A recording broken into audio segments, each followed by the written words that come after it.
Look, if you like tentacles and eyeballs, I've got you a man who can do both. Welcome to ShadowDrop. This is a slow burn yandere dating sim where you meet a man with magic hands in the mountains. But of course he's hiding a secret. He's the wicked demon of the mountain, but he's oddly nice to you? What is this, some kind of trick? I'm watching you. Anyway, here are the content warnings. Now please enjoy yourselves. The ride to the mountains was an exhausting one. I thought I would be able to handle the bus ride, but I ran out of cell service 30 minutes in.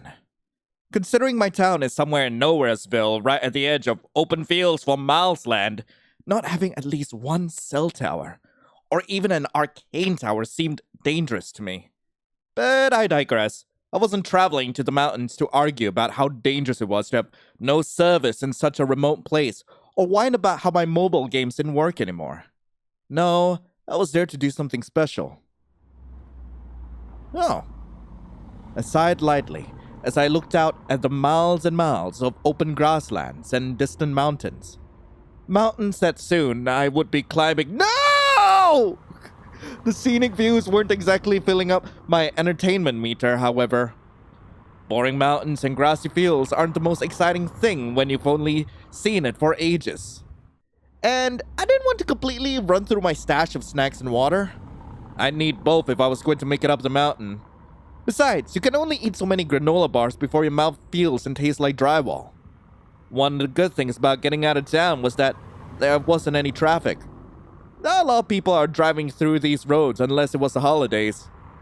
Unfortunately, despite the fact that the highways were a ghost town for the majority of the year, the stupid bus line still required you to show your ID to the driver.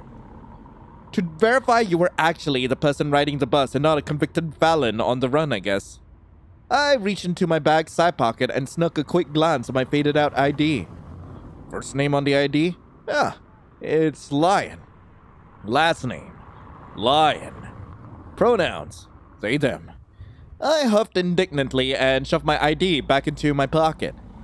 Why did the bus driver have to check my ID at all when he knows I'm one of the few people in town who actually leaves on a regular basis? Sorry, Lion. It's just policy. Yeah, screw your policies. The nearest gas station outside my town was in the next town 5 hours away. As if anybody isn't going to recognize who goes on the bus or not when there's hardly anyone around to take them. I sighed and closed my eyes as I kept my hand around my backpack. I shouldn't be mad at the bus driver for following corporate's rules. I just wish I didn't have to do the ID check, song and dance every time I left. Maybe I should look into getting a car after all. I looked out the window, the open fields boring me once more, and huffed tiredly. No point in staying awake for the next few hours, when all that was outside for the next few hours was nothing but fields of grass. I needed the extra sleep anyway. I needed to be rested for my hike ahead. EP time? Yeah. Oi! Lion! I woke with a jolt. Huh? We're at your stop. You gotta get off. Damn it, right. I checked to make sure I had all my things before rushing out of my seat, giving Ronald a cheeky grin as he looked at me incredulously. I still don't understand why you have me drive all around the countryside for your stupid pictures. I giggled lightly, as the one person in a 100-mile radius who uses the bus routes outside of the few neighborhoods dotted around the countryside, I could see how annoying it must get for him. But I know Ronnie well enough by now. If he actually minded, he would have found another job elsewhere. Something told me he enjoyed our long talks on the road. Ah, come on, Ronnie. You know my blog won't update itself. Besides, you're getting my business. You're like my personal chauffeur at this rate. Yeah, whatever. Try and be careful, alright? The weather gets crazy in these mountains. I'll come around at 5. 5? Why? That's so early.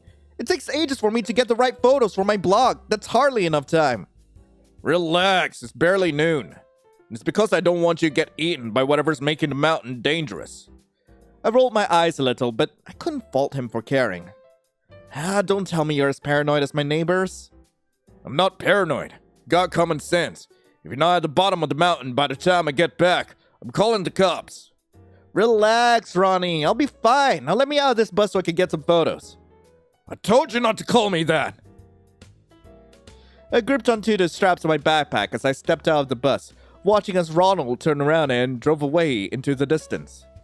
He wouldn't actually call the cops, would he? And how would they get here? The drive alone would make it impossible to get here in any reasonable amount of time. I shook my head in disbelief. Ronald was probably just paranoid and scared, but he shouldn't worry about me. I then looked up at the mountains before me, the ones the townsfolk had always warned me about and begged me not to go to. Umbra Peaks, the cursed mountains my neighbors always warned me about. The snowy cliffsides practically called me to explore them. Is it exploration when this place has been documented and had trails to guide you through the mountains? Didn't matter. The fluorescent light of the bus masked the gray and ominous look of the whole place. Even though the time said it wasn't 12 yet, it could have been late afternoon with how cloudy everything was. Something of the arcane variety had to be the reason for this mountain's strange appearance. But I won't let that deter me. I pulled out my dusty yet well-kept camera from my backpack. Compared to the high-tech cameras in the big city, this was an ancient relic. I remember getting fun of for carrying such a bulky and inconvenient thing everywhere when I could just get a camera eye implant like a normal photographer. Implants? Okay, what setting is this visual novel in? Okay, because like, so far, okay, there have been mentions of like arcane stuff. Like that dude earlier, Ronnie, was definitely not human. And like camera eye implants? How many settings are we mixing here? But it was my camera, damn it. And it served me well in the past few years. I looked at the mountains once again and let out a short huff. I've studied this place as much as possible before I ever came onto the bus. There were no signs except for the one at the start of the trail giving the mountains names. It was just a bunch of mountainsides and cliffs. There wasn't exactly anywhere special to go. However, there were a few dozen trails to follow. I figured as long as I didn't stray from the trails and followed them to the best of my abilities, I wouldn't get lost. That was the idea anyway. Unless I got horribly lost and died in the wilderness to a wild animal. I shook my head and slapped my cheeks. Nope, no negativity. I was here to get some good blog photos, and I'll come down when I'm done, and I'll be fine. I just had to be careful, and I knew how to do that. I clutched the straps of my backpack and marched onwards. Weird, creepy mountains, here I come. These mountains were always intriguing to me. My neighbors always went on and on about how the place was cursed by the demon of shadow and fear that drove away anybody who dared to step foot in its territory. There was no rhyme or reason for the accusations. Whenever I asked how they knew, they'd both shake their head and tell me. I didn't want to know. Well, yes, I want to know. Being all weird and cryptic about it just made me more curious. Even the other townsfolk talked about how the curse drifted into our town all the time. Especially the farmers and grocery store owners, conveniently whenever there was a bad harvest during the winter. Which is really bad for my neighbors, yes, but didn't mean the mountain was cursing the village. The mountains were hours away from our town, so how could this curse possibly affect it? Not to mention, lands that were cursed were purified and cleansed ages ago. The mountain had something weird going on, sure, but not a curse. Besides, even if it was real, I wasn't afraid of the curse or the demon that supposedly caused it. I was more than sure my neighbors were exaggerating to try to scare me. Whenever I asked people why the mountains were called Umbra Peaks, the answers they gave me were so ridiculous, I started tuning them out. Baseless rumors about something that couldn't possibly live here. The things they said haunted this place would never be in a wide open countryside like this. I had nothing to worry about. Right? I will get some pictures for my blog and be on my way. Nothing too crazy. As long as I don't do anything stupid like a horror movie protagonist, I should be fine. I'm gonna do all the stupid things. And when I was done, I could walk along the road and Ronnie would pick me up, so I don't have to walk all the way home. It'd be easy as pie. Despite the... How did it get snowy so fast? The mountaintops were green! Where did this come from? Despite the gloomy look of the mountain, it was relatively peaceful as I climbed. The air around me was quiet and peaceful. I found it odd that I couldn't hear any animals skittering about, but I chalked it up to the animals in hibernation. I crunched on granola bars and washed it down with water, enjoying the silence of nature as I walked through the path. The trail had a faint covering of snow, but it wasn't anything I couldn't walk through. I wonder who kept it clean when it obviously snowed a lot up here. Perhaps one of the people in the next town over kept it clean. Which sounded awful, considering the two places were so far away. I felt bad for the poor guy who had to trek all the way here to keep a mountain clean. Also, they could have tried to clean the railings as well. They were damaged by snow and unusable, not even halfway into my trek. But I still had the trail, so I wasn't too worried. So far, I saw nothing of major interest, but I took pictures nonetheless. There wasn't anything exciting so far, just snow-covered trees. Not even a squirrel or bird to give some sort of background noise. Surely people would be interested in snow-covered trees on a cursed mountain, right? No they would. It's a beautiful scenery! Like, come on, you could make it work! Like, what sort of photographer are you? I kicked at the snow in frustration. This is pointless. It's just trees. Who cares if they're cursed or not? Nothing is happening up here. I sat down next to a tree and let out a huge sigh. The cold snow made my pants a little damp, but I couldn't bother to care right now. How am I supposed to get interesting blog pictures if there's nothing going on? My neighbors definitely oversold how cursed this place was.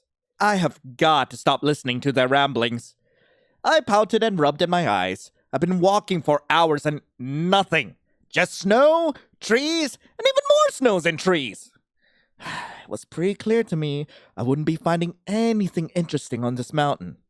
I should probably head back down on the trail and start walking home, so don't waste any more of my time. The snap of a twig made me pause. What was that? Did we have to pause like that? In the middle of my inner monologue, I forgot the worst part about mountains. The worst part about venturing out into nature in general. The wild animals. I felt myself freeze in fear. Okay, now was not the time to panic. I would disagree. I think now is a perfectly good time to panic. Maybe it didn't notice me yet, and I was overreacting for no reason. And if it was a wild animal, maybe I could get away before it saw me. As long as I didn't panic, I'd be okay. I just had to be brave and see what was out there. Holding my breath, preparing for the worst, I turned to look behind the tree. And I gasped lightly at the sight before me. I couldn't believe the sight in front of me. It was a deer, a pure white deer, sniffing at some of the grass peeking out through the snow. The kind of deer looked familiar as well. I remember seeing pictures of them during kindergarten. I think they were a magical kind of deer that thrived in snowy climates. This was perfect! I finally had something interesting for my blog. I hastily grabbed my camera from my backpack to try and capture the moment. Come on, just need one good picture. I don't want to scare you off. The deer flinched and instantly looked up at me. I knew right there that I had made too much noise. I froze, my hands shaky as they clutched my camera. Ah, damn it! Wait! I watched with disbelief as the deer galloped away out of fear. You could have taken the shot! Why didn't you take the shot? You already had it in focus. You had your camera out. Why didn't you take the shot? No, come back! I groaned heavily as the deer disappeared into the wilderness. That was a perfect photo opportunity. I couldn't just let it slip me by.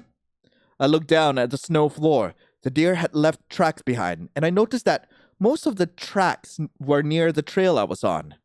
If I just followed the deer tracks, got my picture, then followed them back to the trails, I should be fine. I knew it was dangerous, but I've been climbing this mountain for hours and Ronnie will be coming back soon. I couldn't go back empty-handed. I had to get a picture of something interesting on this stupid mountain, and that deer was the best thing I had. So I took a deep breath, looked back out at the trail behind me for good measure, and ventured into the woods. I made sure to keep my eye on the deer tracks as I trudged through the snow for something so delicate looking. It could run incredibly far. But I had to keep going. I just had to. The perfect picture was in my grasp. I could feel it. I can do this, I told myself. I can do this. I heard another noise in the background and gasped. That had to be the deer. I sprinted towards the sound, hoping to catch a deer off guard once more, but nothing. just a branch falling from a tree. I groaned hard. God damn it, I really thought I would be able to find it. I had to admit defeat by now. It was clear I wasn't going to get a photo of this deer. Time to head back down the stupid mountain, and you immediately lost the trail. I turned back to look at the snowy floor and instantly stilled.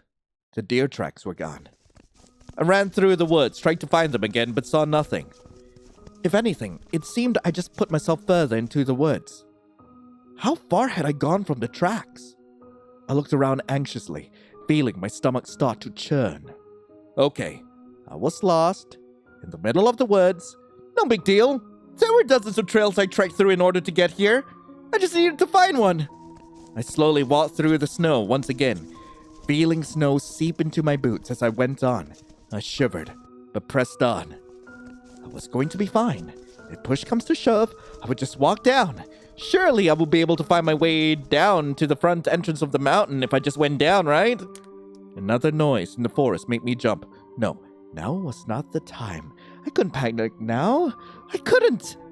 But when did it get so dark?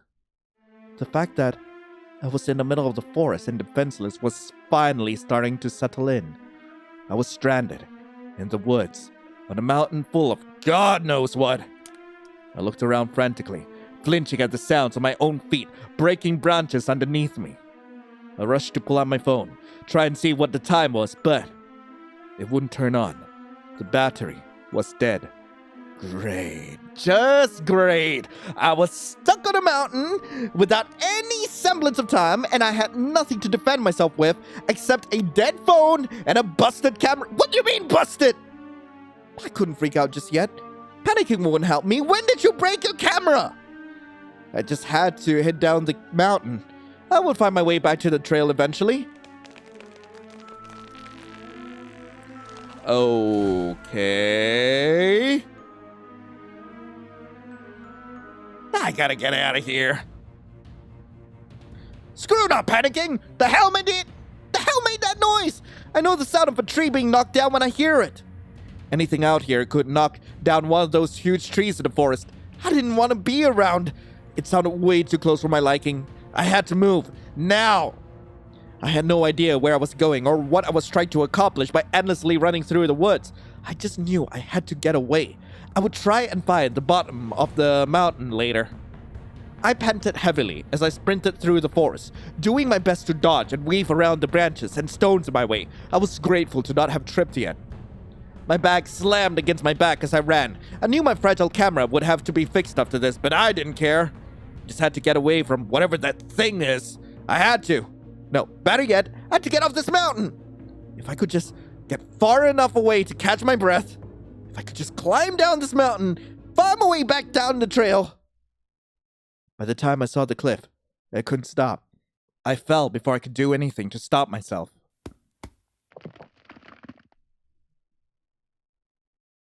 The hell? Ugh. Ow! The cold of the snowy floor bit into my face. My body felt like it was on fire, and I could feel something hot dripping down my limbs. I didn't want to look. I couldn't look. I knew what had happened. I didn't want to confirm it, but I had to. I slowly opened my eyes to assess the damage. Ow! No! Oh, gods. My arm! My arm looked decimated. My bones were jutting out at unnatural angles, and blood spurted from the wound. I could see even more of my blood splattered all over the snow. My arm screamed in agony at the pain of being broken apart, and I could barely hold in a wince as I tried to move it, and I felt even more waves of pain shoot up my arm. This arm was definitely out of commission. My legs didn't feel any better. One definitely felt worse than the other. I had to try and see what the damage was. I don't know what I would do if I couldn't walk. I slowly turned around, wincing heavily as I felt blood drip from my head. Well, I do not have leg. I have no leg. Just like my arms, my legs were wrecked. One of them was snapped at an unnatural angle, and I could see bone poking out and painted with red. Thankfully, only one of them was visibly broken. My left leg merely felt incredibly sore, as opposed to my right, which was crying out in pain. I could feel my own blood leaking out into the snow. What a disgusting feeling. And my bones poking out of my legs, feeling the snow rub against it, was an experience I never wanted to feel ever again. Unfortunately, both my leg and arm were bleeding, as well as my head. I couldn't tell how much damage I had accrued, but judging from my blurry vision and the splitting headache, it was a lot. I was on borrowed time. I had to get back to the bottom of the mountain before I died here. I just had to last long enough to go straight down. Come on, I need to get up.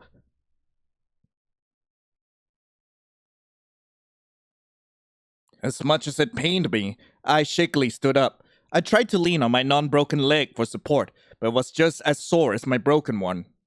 I knew that I was only hurting myself. I knew I needed medical attention, but I couldn't let myself stay here. If Ronnie was right and he did call the police, I just had to be at the bottom of the mountain when they got here. Ronnie could be a fast driver when he needed to. I was gonna be fine. I limped through the snow, trying to ignore the flaring pains in my leg and arm as I walked. I could feel my legs wailing in agony, begging me to stop, but I couldn't. I had to keep going. I was as good as dead if I didn't keep moving. A desperate part of me hoped, prayed, and begged to any higher power willing to listen. I just need to get to the bottom. If I could get to the bottom of the mountain somehow, before I bled out, I would be safe. Ronnie would find me. Okay. I'd get back home. I'd have an interesting tale to share on my blog. Carry on. I was going to be okay. What? Ah, no! You could not be serious right now. What? Furries? As I looked behind me, my worst fear was confirmed. I could see two furries growling and snarling at me, their maws gnashing and drooling spittle onto the snowy floor. These things looked hungry. Who did I piss off in a past life for this to happen? Right at that moment, it started snowing immensely. The wind howled in my ears as the two things stalked towards me. Okay, I definitely pissed someone off in the past life. I coughed up blood onto the snowy floor. No, it couldn't end like this. I had to get away. But trying to run was futile. The flaring pain in my legs wouldn't allow me. I saw one of the furries lunge at me and I shut my eyes, not wanting to see what was going to happen. Don't nuzzle me! I cried out from the pain? Ah! The furry bit hard into my shoulder. Sorry, I'm a bit flustered by the fact that I'm being aggressively mauled by two furries. The furry bit hard into my shoulder, its teeth sinking into my flesh like wet clay. I felt it lift me up and slam me into the cliffside. I just fell down. I groaned from the pain and shakily tried to stand up, but I knew it was useless. The furries huddled around me, ready to do a final strike. I knew right then that this would be my last moment alive, seeing the maw of furries bite down onto my flesh. I could only wait with a sob and bated breath as death stalked towards me. The hell? Huh? What? Why? What's going on? What are those eyes? What are those shadows? What is this feeling of dread? I couldn't pinpoint what was happening. Everything had gone black. I couldn't see or hear anything. It was silent darkness all around. But it wasn't normal silence or darkness. Silence is never truly fully quiet. There's always some background noise. The passing of cars, the whir of a computer, the footsteps of pedestrians. Nothing is ever truly quiet. Even putting in earplugs hardly does anything. But this quiet, it was unsettling. There was no extra sound, Not the wolves, not the snow, not my heavy breathing as I bled to death. There was truly nothing. It was awful. The darkness was even worse. There was no such thing as seeing true darkness. Closing your eyes made you see the redness underneath your eyelids. The only true darkness was in one of a black hole, where no light could escape. The void felt like exactly that. Trying to see my hand in front of my face as I waved it in front of me was useless. I couldn't see anything. There was no light for me to see, nothing for my eyes to reflect on. My eyes could have been ripped out of my skull for all I cared. This was horrible. All of it was horrible. I needed to get out of here. I couldn't take it anymore. Hey, whoever's doing this, let me out of this place! I had no response, only more silence. I tried not to panic. I tried to count to 10, but all of my coping mechanisms to relax seemed to evaporate out of my mind. Everything I tried to learn to calm myself down was replaced by a feeling of never-ending dread and despair, along with a desperate desire to get away. Get away from the darkness, the void, this torment. My heart was racing. I could feel my heartbeat pounding away inside of my chest. The fact that I couldn't hear my own heartbeat shook me to my core. Please, let me out. I can't take this anymore! For a moment, there was only deafening silence. But then, unfortunately, my prayers were answered. Oh God, the eyes! They returned, and they were worse than before. Every single one of them were staring right at me, looking into my own eyes. I couldn't bear to look at them, at the horrifying glares, the playful squints, the soulless dead staring. This was terrible. All of the eyes with their never-ending stares, all of them looking into my eyes all at once. It was torture. I tried to look away. I truly did. But I couldn't. My eyes refused to close. I could only stare into the eyes and beg for mercy, which is exactly what I did.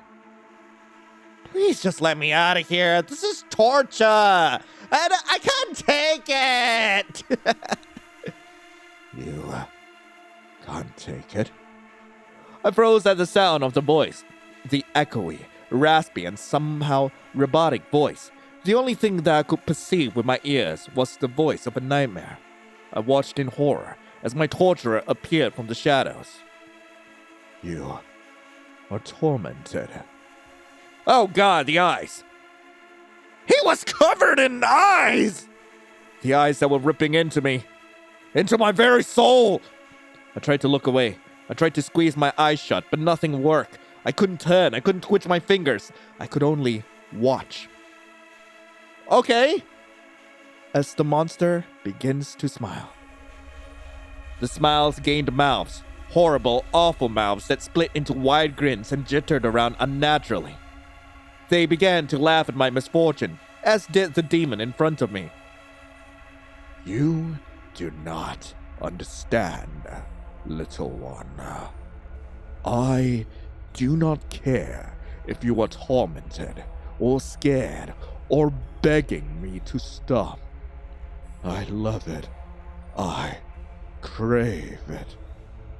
I thrive off of your delicious fear. And I have been dying for a fresh meal. Don't worry. When you wake, you will forgive me. Huh? The thing lunged at me, and everything went dark once again.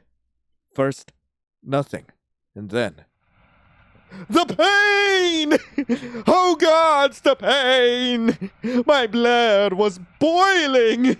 The scalp was on fire! I could feel my soul ripping in two.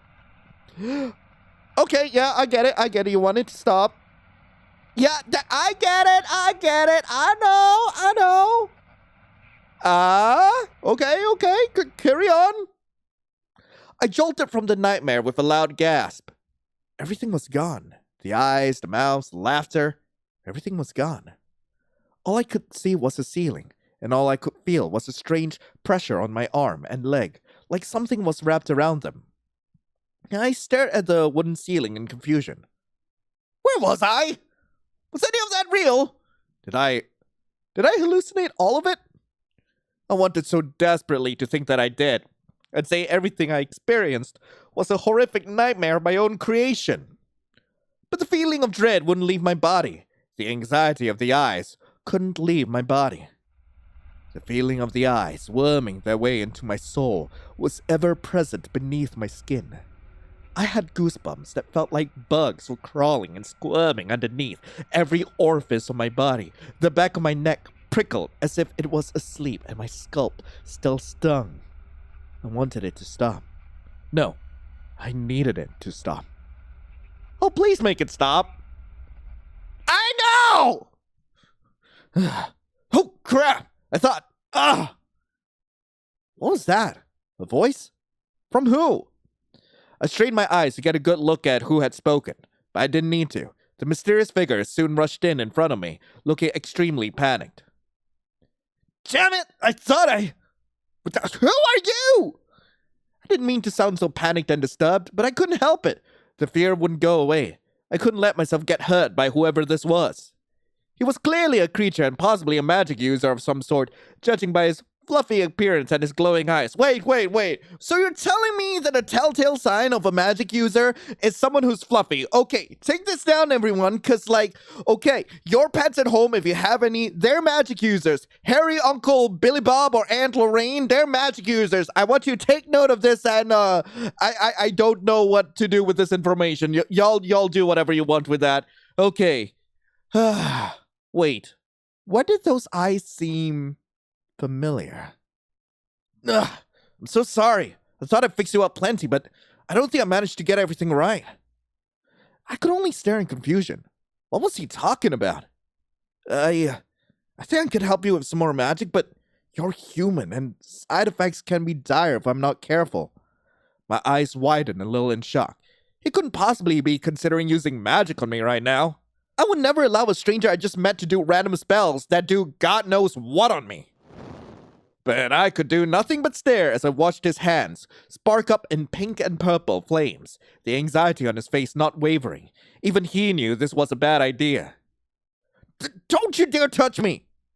Look, I know you're scared, but I want to help you. I'm not going to burn you at all. I just want to heat you up a little and cauterize your wounds so you don't bleed out. I already set up your arm and leg into a splint. My magic will help it heal faster. I'm going to bandage your shoulder right up after this. I promise. I won't hurt you. Can you trust me just a little bit? Okay, sure, why not? The fluffy stranger gave me a bashful smile, and I could see his cheeks briefly heat up. He seemed to really like that. But I couldn't trust him right now. I was in no position to. I barely noticed how cold I was from how much I was focusing on the eyes, which weren't even there anymore. My lips felt like they were going to fall off, and my fingers would barely move. I could even feel my own blood drying on my skin, my arms and legs screaming from the pain. I had to trust him, if only for a little bit. Thank you for that. It means a lot. Now, try and hold your breath. This is going to feel a little funny. The creature focused intensely, his fire sparking in his hands. My breath hitched as he brought the flames closer to me. Despite my fears, the flames didn't burn me. It was more of a pleasant, warm tingling on my skin, and soon underneath it. The warmness spread to my whole body, and I could feel my body start to develop pinpricks as it regained feeling. I could actually start to move my fingers and toes a little, although my injured limbs groaned in protest. Soon, the stranger's hand reached my shoulder, and I held my breath tightly as the heat intensified. I felt my skin sizzle a bit, the sound making me panic, but it only lasted a few seconds at most. He gave a little nod at my shoulder, satisfied with his work, and grabbed some bandages from beneath him, possibly a first aid kit he kept nearby, before wrapping my shoulder tightly with the gauze. Okay, look, you're still very fragile. I did my best I could under the circumstances, but you're not in any shape to be running around anywhere anytime soon. Got it. I tried to sit up on my own, but immediately winced in pain. He was right. My body still ached like crazy. Even though I could feel everything now, it just amplified the pain I was in. I just said be careful. Here, let me help. He gently took my shoulders and helped me move to a more comfortable seating position. Now that I wasn't on the verge of death, he seemed a lot more excited to actually talk to me. I didn't expect my magic to actually work. Healing isn't exactly a strong suit of mine. But thank the gods I did, right? Yeah, My mind was racing as I tried to remember what had happened. Now that the threat of my demise and the eyes were gone, I could think more clearly. But it felt like I could barely think at all with the whirlwind of thoughts in my head. The deer, the cliff, the wolves, passing out, and now I was just here. In a stranger's house. A stranger who could use magic for that matter. Magic users weren't bad. They were incredibly important to society. However, in circumstances like this, he was unpredictable. Even if he didn't plan to hurt me, his magic could explode out of him at a moment's glance and kill both of us. Even though he helped me, I couldn't fully put my trust in him yet, especially since I couldn't shake this strange feeling. I shook my head swiftly. Nah. It was just a stupid nightmare. It had to be. The eyes were gone. I couldn't let myself get carried away again, not with a possible danger in front of me. I looked at myself to assess my health. The stranger did a good job of patching me up. My unbroken arm and legs were bandaged nicely, to stave off more bruising more likely, and my broken limbs were put into good splints, like he said. It wasn't a doctor level of good, but it got the job done. Did you save me? From the wolves? Yep. Got those buggers right off of you. Good thing I found you in time, otherwise you would have been pretty much a goner. Whoa, I don't know what to say. Thank you. You're thanking me? I balked in astonishment. What kind of question was that? Yeah, of course I am. I was almost mauled to death by wolves. How could I not thank you? Well, it's just that people don't usually thank me for stuff. I huffed. Why not? Anyone willing to help a stranger in the middle of the woods from getting mauled alive was a winner in my book. Well, I'm thanking you now, so get used to it, pretty boy! Okay, got it. The creature before me shut his mouth and nodded quickly. I felt a little bad. I didn't want to seem overbearing, but he saved me. I couldn't just let him undermine this. Although, if I didn't know any better, I would say he was blushing a little. Anyway. He quickly shook his head and tried to change the subject. It was probably best. I could tell he was anxious. Okay. I'm sure you're very confused and have lots of questions, and I'm more than willing to answer them. But we need to take care of some stuff first. First of all, introductions. My name's Corvin. Nice to meet you. Well, it's nice to meet you too, Corvin. My name's Lion. Lion. That's a really nice name. I blinked, confused. Thank you? Sorry, just haven't heard a lot of names in a while. I blinked in confusion. What did that even mean? Sure. Now, could you wait here for a moment? I need to finish prepping dinner. Dinner? Yeah, my magic wouldn't fix an empty stomach. You need something in your belly to have a full recovery. Just wait here. I'll be right back. Okay. Corvin disappeared into an arched doorway, one I assumed led to the kitchen. With him gone, I could properly see the small living room I was sitting in. The first thing I noticed was my backpack. It was set right next to the sofa I was sitting on. It seemed relatively undamaged, thankfully, although I don't know if the same was true for the contents inside. Oh, my precious camera. The fireplace was crackling gently on the wall, the smoke going through the chimney. On top of the fireplace, I could see a few wood statues and a sewn doll of a funny little mushroom man. Wait a minute, that's Michael! How quaint. I could see a small clock on the wall as well, and when I squinted to see what the proper time was, my eyes widened in shock. Was it seriously 8 at night? I looked out the window to see that, yes, the sky was a darker blue. It had to be around that time. Gods, Ronnie must be worried sick about me. What was I supposed to tell him? The townsfolk. How would I get back home? Hey, Lion, nearly done. Can you join me in the kitchen? I jumped when hearing my name. Okay. I should probably seriously stop letting myself get carried away in my own thoughts. Corvin is probably going to help me on the getting home front. He has no reason not to. I had nothing to worry about just yet. I quickly stood up, but instantly felt a wave of nausea smack me in the face when I did so. I groaned in pain and rubbed at my temples. I wanted to blame my sudden unease on the fact that I stood up too quickly after being told to be careful, but I could tell it wasn't that. It was something else. What the hell? Why did I feel so weird? My stomach started to churn, and my head started to throb. The backs of my eyes were prickling, and I could feel my fingers start to heat up. What was going on? Was this just a dumb side effect of the magic he used to heal me? Or was it the eyes? Lion! I shook my head with a groan and tried to will away the feelings. It was just the magic, I told myself. Magic being used on humans garnered weird side effects all the time. There were dozens, if not hundreds, of laws and regulations for magic being used on humans for a reason. We were more susceptible to the dangers of it.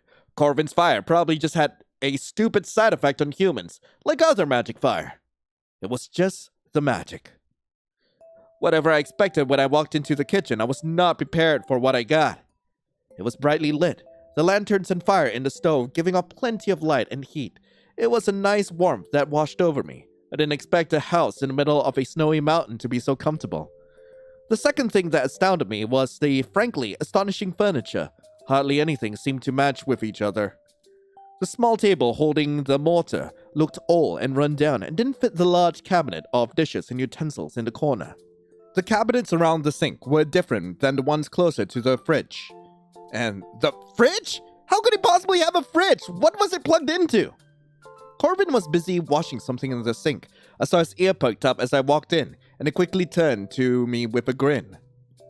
Hey, nearly finished with the food. I'll warm you right up. Thank you, Corvin. Of course. Oh, nearly forgot to ask. Are you okay with meat? I can make something else if you're not interested in it. I'm okay with meat. Awesome.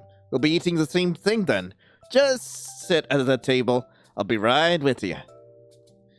I sat down at the table and took note of the utensils he had laid out.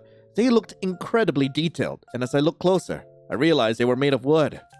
I picked up a spoon and examined it thoughtfully. Intricate patterns swooped around the handles, and I could feel the fine texture grazing my fingertips. It was honestly amazing. I could tell it was carved with love. Eventually, the creature came over, brandishing some bowls, the contents inside steaming hot. Here we go! Dinner time! He placed the bowls in front of us before sitting down in front of me. I gasped as a delicious-looking meat stew was placed in front of me. Huge chunks of meat floated in the broth, and I could smell the various spices that had been put in to enhance the flavor. I could also see small potatoes and diced-up carrots sprinkled in the broth as well. Corvin's bowl matched mine, although his looked like it had more meat chunks. Whoa, Corvin, this looks amazing. Thanks. It's not a lot. It's not often I get people to appreciate my cooking. Now eat up. You gotta warm yourself up before you nearly freeze yourself to death again. With how chilly it was, I was more than excited to dig in. I grabbed my spoon and began shoveling soup into my mouth, startling the creature in front of me. Whoa, be careful! You don't want to burn your tongue. He was right. I did burn my tongue, coughing a little as I did so. It's hot! Corvin snickered at my hastiness. I told you it was gonna be hot. Even though my tongue receptors were a little singed, I was honestly too cold to care. The soup provided my insides a good warming up, and Corvin seemed to understand that well. Do you like the soup? Yeah, it tastes amazing. You did really good with the spices. Thank you.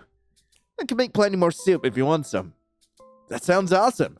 For a shut-in living in the mountains, you're really good at cooking. Why am I calling him a shut-in? Corvin laughed heartily at my little jab, which I appreciated, before looking at me with wide eyes. You really think so? His cheeks were tinted purple again. I guess he hasn't been around enough people who likes his food, so hearing compliments was rare for him. Yeah, this is some of the best soup I had in a while. You should share your recipe with this one restaurant owner I know in town. They probably love it. Corvin laughed again, although it seemed a bit forced this time. Well, While my mountains aren't a prime place to find a cookbook, I'll say that experience has been my teacher. Wherever you got your experience, it produced a damn good soup. Thank you.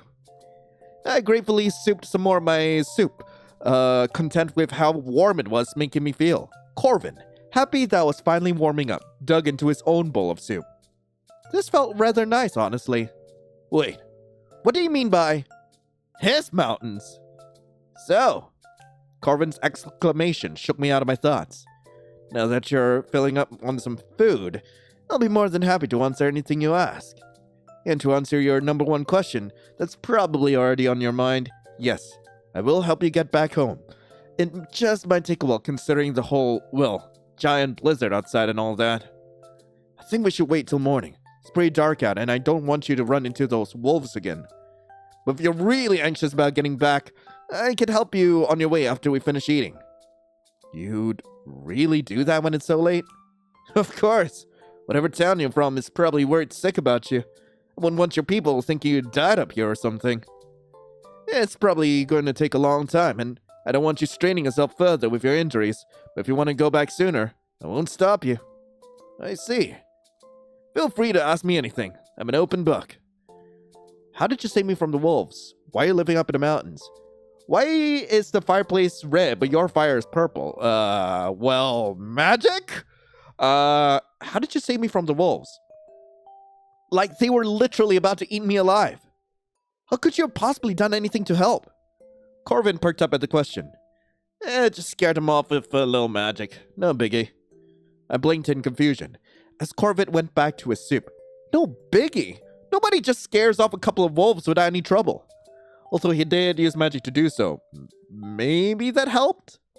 What spell did you use to scare them away? Huh? I don't know a lot of spells that could just induce fear into a creature. Unless you mean dark magic. Whoa! I mean, there are plenty of spells out there that can induce fear, I would imagine. Like, fear is like a pretty common, status element. Dark magic. Corvin paused for a second before he burst into laughter. I didn't use that kind of magic. I just tossed some fire at them and called it a day. Wolves don't like being set on fire, turns out. I couldn't help but roll my eyes at that. Yeah, nobody does. Having your hair or fur cinched off isn't exactly a fun experience. Corvin snickered at my comment. Don't I know it? Huh? Nothing. Also, you should know that's not really dark magic. Magic isn't evil, it's just people using magic in different ways. It's like saying certain dog breeds are evil just because of how they're stereotyped. Just because it's a rumor doesn't mean it's true. I was a little bit shocked at his defensiveness. Yeah, magic wasn't evil unless someone used it for evil. But it was a bit hard to deny that magic that had the power to scare, kill, and control blood wasn't a tad bit malicious. There were stereotypes for a reason.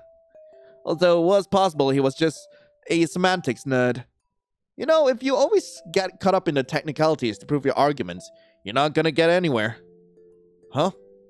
I mean, think about it. A majority of the dictators and oppressors in history used magic that always did harm and nothing else. It wouldn't be out of the ordinary for people to assume that some magic is straight up evil, right? Corvin huffed in annoyance before a solemn look cast over his face. Yeah, that's true. Shouldn't blame people for judging a book by its cover. But you didn't. Huh? You didn't judge me.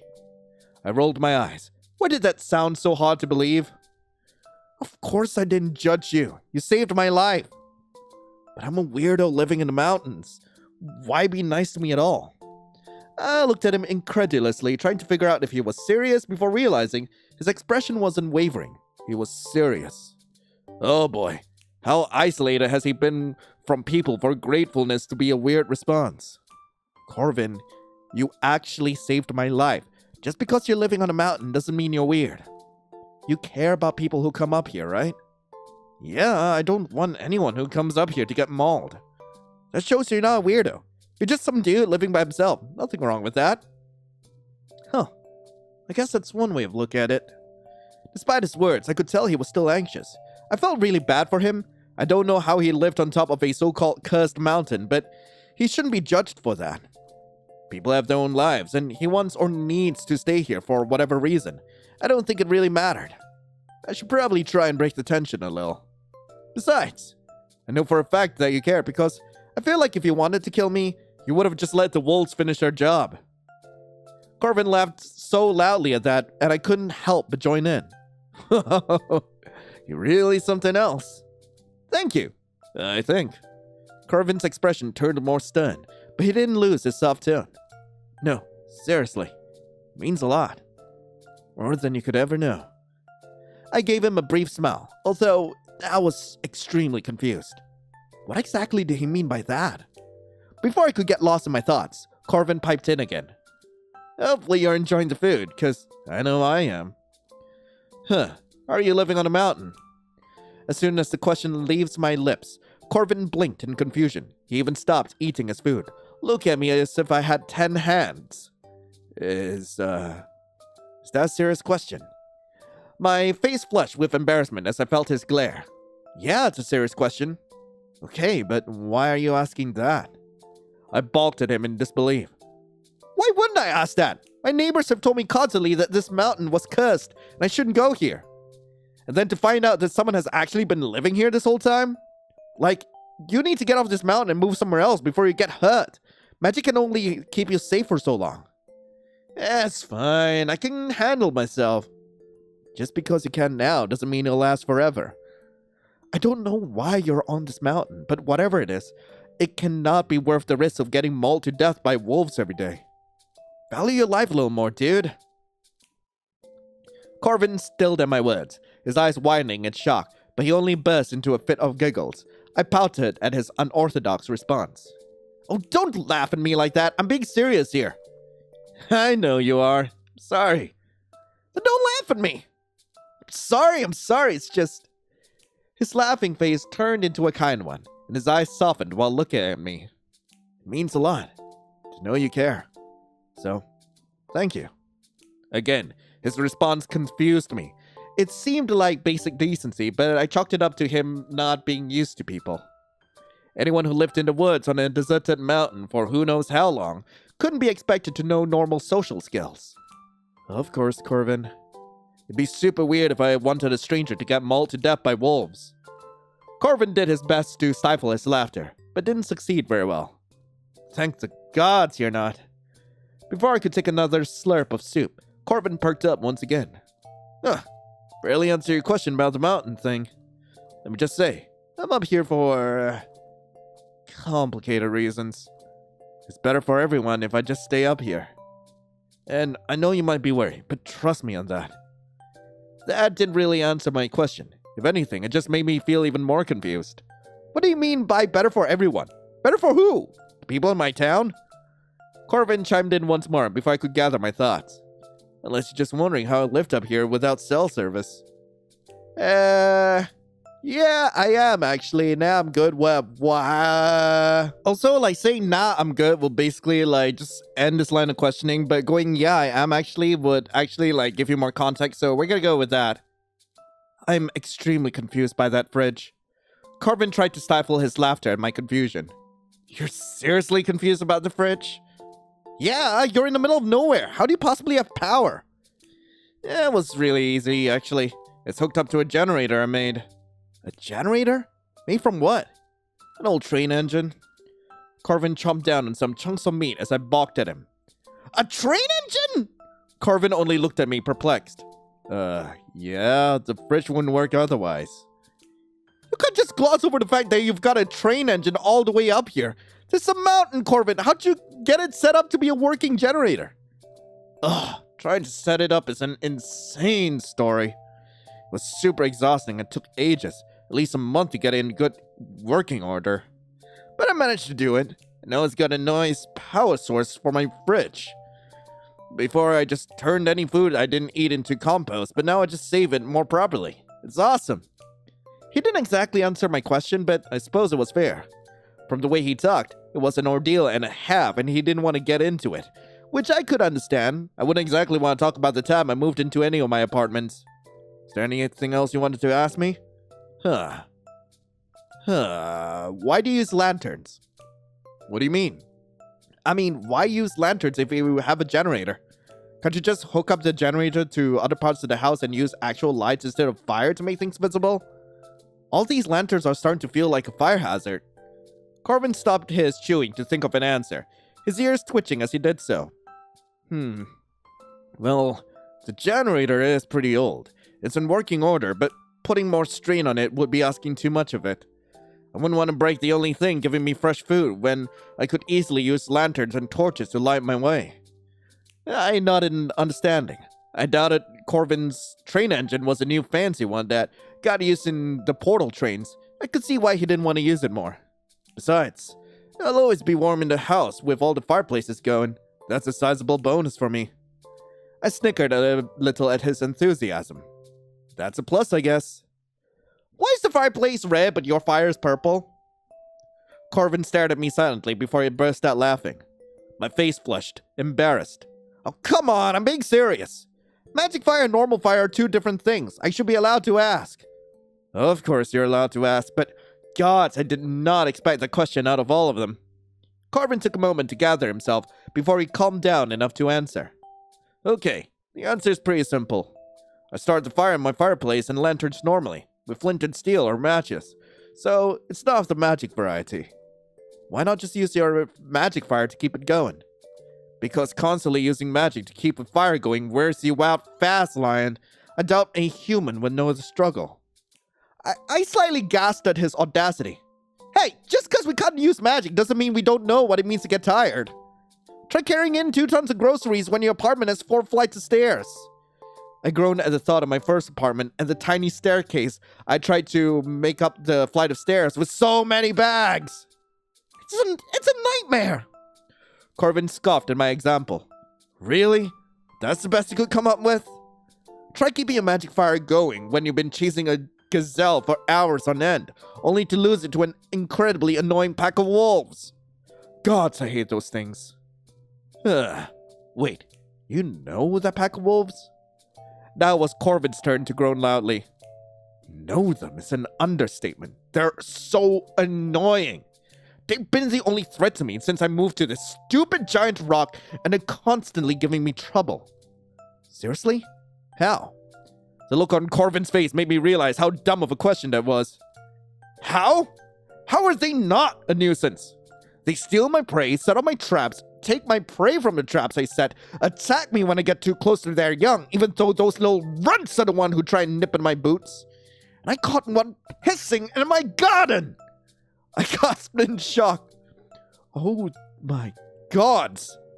Those stupid things are the bane of my existence. They are so lucky I'm not on the more powerful side, or I would definitely wipe them out. Wipe them out? What an over-the-top reaction to animals living by themselves doing their thing. Despite the slightly concerning way he talked about the wolves, I felt good knowing more context about Corvin. He seemed really insecure about himself, as if his life was forfeit, but he still wanted to be helpful to anyone who came across his mountains. Which was noble of him, I had to admit. His vague language about why he had to live in the mountain did confuse me more than provide answers, however. What could possibly force someone to live on a mountain in the middle of nowhere? Especially one that was supposedly cursed by a demon. Nobody should be forced to live on a mountain all by themselves, even if they are wanting to kill other creatures. Also, could I even blame him for that? Having to constantly deal with a pack of wolves sounds exhausting.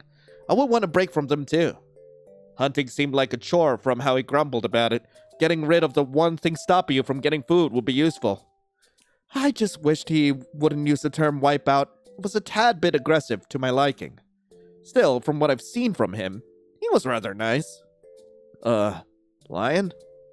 I jumped a little and looked up at Corvin. His face was painted with concern, and I noticed his bowl was licked clean of soup. It was at least halfway full before. Was I in thought for that long? Are you okay? You seem a bit troubled. I instantly dropped my spoon as I gasped. I could feel my eyes widening in fear once again. The eyes were back. I know they're back. But how? Wasn't it a dream? I thought it wasn't real. Did it actually happen? How was I not dead right now? Lion? What's wrong? Carvin's tone and words were confused, as if he couldn't tell what was going on. But how could he not? The eyes! They were infecting him! Crawling all over him! They're everywhere! The horrible laughter was starting up again, mocking me for being so scared. How could I not be scared? Those eyes were spreading everywhere! Across my vision and across Corvin and across the walls! What was I supposed to do? What could I do? Lion? Lion, I know I'm the one who said that I was an open book, but you looked really disturbed. I could barely think over the static. Corvin's words went in one ear and out the other. I could only think. When were the eyes coming? Where were they? Would I be dragged back into the nightmare? Lion. Don't! I slapped his hand away and almost fell out of my chair as I scrambled back. The half-empty bowl of soup splashed onto... My soup! My soup! My bowl of soup splashed onto the floor and my spoon clattered against the floorboards. I panted heavily as Corvin stared back at me in shock before slowly getting up from his seat with a worried look on his face. Okay, look, I don't know what's going on, but you need to tell me what's wrong. I can help if you tell me. Corvin, It meant little that Corvin meant well. How could he possibly help me? He couldn't protect me from the eyes! The eyes that were about to crawl into my skin, and their mouths that would devour anything they saw. I was open, vulnerable, terrified. I could do nothing but wait for my demise. Lion, please, talk to me. I can help you. How could you help me against them? Against what? There's only me here. Damn it. How could he not see them? Those eyes. Eyes? Wait. Carvin's face dropped, but I was too wrapped up in my own head to hear what he said. You don't know about me. I looked up at him, scared. Thought what, Corvin? Embarrassingly, I felt a lump in my throat start to form. Please don't cry. But Corvin, the eyes. Crap. Lion, listen to me. His words cut through the static in my mind, and I looked at his stern face for the first time in what felt like ages. Are you feeling scared, like you're being watched by 1,000 pairs of eyes? I felt my eyes widen in shock. How did you? Do you feel like those eyes are trying to get underneath your skin and rip you apart? I couldn't do anything except nod. I was too shocked to do anything else. I can help you with that, Lion. You just have to trust me for a little bit. How could he possibly know what I was feeling? This wasn't some run-of-the-mill stage fright or being too nervous to talk in front of a stranger. No, this was a torturous nightmare. Wait. How could he possibly know about what the eyes felt like? Did whatever affected me affect him as well? No, he was calm, collected. He hasn't flipped out at all, as if he dealt with the eyes before. Why hasn't he? I have a question. Yeah? What are you? The color drained from Corvin's face as I stared at him, waiting for an answer. Do you really not know? Why would I ask if I didn't already know? Do you have something to do with the eyes? Have you seen them before? What are they? What are you not telling me? Corvin only stared, teeth clenched, his eyes frantically darting around trying to think of an answer. I couldn't take it. Tell me, Corvin! Corvin flinched, not expecting me to yell. I didn't expect to yell either, but I couldn't leave. I couldn't take this torture anymore. Lion, look at me. Dumbfounded at his tone, I could only numbly follow his command. He looked eerily calmer than before. No, I don't have anything to do with the eyes. I think it's just you hallucinating because you almost died from the cold. What? Could that possibly be true? He took a step closer. Almost bleeding out and freezing to death can do a number on anyone's brain. I know you're anxious and scared, and you can yell at me all you want, but it won't help you right now. What will help is trusting me. And another. Just trust me a little bit more, and I promise it will be okay.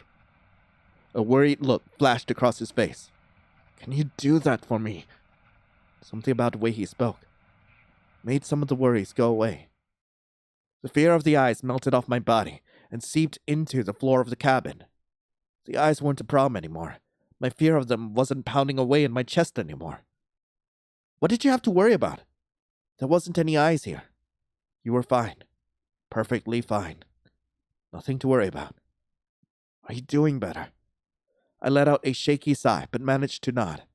Yeah, I think I'm okay. More okay than before. Good. That's good. I think you've had enough of this mountain, huh, Lion? I rubbed at my arms with a sigh, careful not to disturb the splint. Yeah, definitely. It's probably best for you to return to your townspeople tonight. Right. I'll just clean up your dishes and I'll be right with you. Let's get you home. As Corvin gathered up our dishes, I slowly shuffled back to the living room. A part of me felt sick on the inside, although I couldn't pinpoint why. Corvin was probably right. I feel a lot better once I was back where I belong. I tried to reach my backpack near the sofa, but the waves of fatigue I kept feeling wouldn't stop. Ugh! Lion? What happened? Corvin rushed over to help me up, which I was a little grateful for despite my feelings. I'm so sorry. I should be keeping a better eye on you. You're still weak from the cold. Are you okay? I scoffed heavily at that. That was a really stupid question, you know. As my tired eyes made their way to the floor, my heart stopped. What I could see in the firelight shook me to my core. Or rather, what I didn't see. My shadow. It was gone. It wasn't there anymore. Not a single trace of it was around me. My shadow, it's... Huh? What are you? Corvin's words died out in his throat as he saw me looking at the floor. Oh no. I didn't want to believe it. I didn't. It had to be my exhausted mind playing tricks on me. I had to be hallucinating. But no, Corvin's shadow was still there, the firelight casting a shadow just fine. I only knew of one creature, one beast that could take away other shadows like that. The same one the townsfolk had always warned me plagued this mountain. The one I didn't believe was real because I thought they didn't live in the area. The same one behind me, right now. Corvin? Where's my shadow? I'm so sorry, Lion. I forgot to give it back. With a snap of his finger, I saw my shadow come back to me. It moved along with me as it normally should. As soon as I saw it again, I felt a rush of energy flow back into me, and I almost choked from the intensity as I felt it come back. Your shadow was a part of you, a piece of your soul. Having it taken away, even for a moment, was migraine-inducing.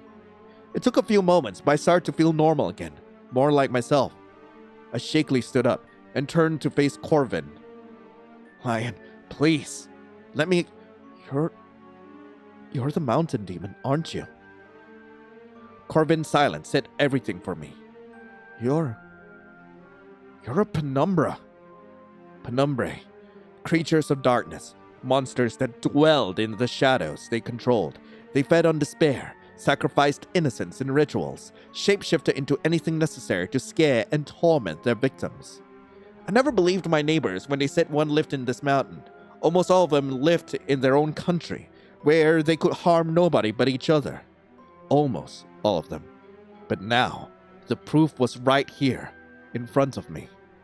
A demon of darkness has held my shadow, and now I was in its home. Yes, I am. But you have to understand. Just let me explain. Why didn't you just tell me? Corvin's expression shifted from a worried look to a confused one. Huh? What do you mean? I mean, why didn't you just tell me you were a penumbra? Well, why do you think? I'm a beast, a monster, the demon that's cursed this mountain for years. And every other fun name under the sun. I thought it was a sick joke that you didn't know about me, and you were trying to mess with my head, but you actually didn't know. I wasn't going to ruin both of our nights by revealing myself. As if you wouldn't immediately freak out upon realizing who I was. Everyone does. I'm not. Corvin scoffed. Oh, please, as if you'll trust me now. I do, actually. Huh? His face was shocked. He truly didn't expect me to say those words in that order, which was honestly really sad. My trust hasn't been broken or shattered, Corvin. I'm just disappointed you didn't tell me. You are? Yeah. Why would I care if you're a shadow creature? I quickly cut him off. You're the mountain demon, sure, but why should I care? You've been nothing but kind to me. I'd be the biggest jerk on the planet if I judged you for something you couldn't control. Corvin fiddled in his place anxiously, clearly not expecting such a reaction. Well, yeah, but nothing, Corvin. I really couldn't care less if you were a penumbra or not. Corvin's face immediately became skeptical, but I wasn't having any of it. Nope, I'm talking now and you're gonna listen. Corvin did nothing but nod silently, slightly shocked at my initiative. I'm not going to judge you for being a penumbra when there's dozens of different creatures in this world that are just as dangerous as your people walking around like it's no big deal. I'd be such an asshole if I had the gall to be rude towards you when the grocery store owner I buy food at on a weekly basis is a werewolf. I have no issues with that. Besides, you're already beating the stereotypes of being evil. You've been more than sweet to me since I got here. I can't thank you enough for saving my hide. Oh boy, he's flustered again. Was this the first time anyone said that to him? Oh crap, I need to de-escalate. My point being, I'm not upset with you because you're a creature of shadows. I'm upset because you not only lied to me, but your stupid fear magic won't get off of me. Huh? I've been hallucinating crazy eye shit all day. It's not exactly pleasant, you know. That was the understatement of the century. I constantly felt on edge, waiting for something to rip into me, but it never came. It was such an awful feeling. I could hardly keep my composure as is. I didn't want to freak out Corvin or make him upset. I was starting to have a hunch about something, and I didn't want to be mad at him if I was right about it. I'm sorry. I thought I got all of the fear essences out of you when I brought you here. Brought me here? From where? Wait, so you did use fear magic to drive those wolves away? Yeah, I did. Sorry for lying, but I didn't want to reveal myself to you. And I always scare those damn things off anyway. But trust me, I didn't know you were there, and I'm really sorry for whatever nightmares you got. I didn't mean to hurt you. The desperate look in his eyes told me he meant it, and despite myself, I believed him. I know, Corvin. I can tell. Corvin's face tinted again. Not used to such grace, I would find it endearing if I wasn't so tired. I wanted to ask more and more questions about him and how he got into this situation, but I could feel myself fading fast. The wounds and the magic still lingering on me was making me feel extremely tired, and I could feel my body start to ache again. I let out a slow yawn before rubbing at my splints. Completely forgot. Must be exhausted from everything that's happened. I wanted to send you home, but you're so fragile right now. What do I do? I offered the solution before I could think about what I was saying. I don't mind staying the night. Huh? I said I don't mind staying the night. I didn't really. If I didn't get any rest soon, I was going to be more messed up than if I didn't. The only ones who would notice me missing for a day would be my neighbors and Ronnie. It's not like anyone in town takes those two seriously. I'm way too tired and way too hurt to be doing any walking or magical forms of transportation right now. It's better if I just stay here for tonight and get going tomorrow. Besides, you still gotta get this fear magic out of my body, don't you? Right. Of course I do. I promise. I'll do everything in my power to cleanse the magic from your body. I want you happy and healthy before you get back. I beamed at him gratefully, and he returned the favor. Thank you, Corvin. Of course, Lion. Since you're going to be staying the night, you can take my bed. Oh, no, I couldn't possibly do that. This is your home. And therefore, I make the rules, and I say you take my bedroom tonight. Don't worry, I don't mind sleeping on the couch. I want you to be comfortable here. I couldn't help but grin at his kind words. For a so-called demon, he's incredibly sweet. Thank you so much, Corvin. Of course, Lion. Now, let's get you to bed. Corvin led me through the door next to the fireplace.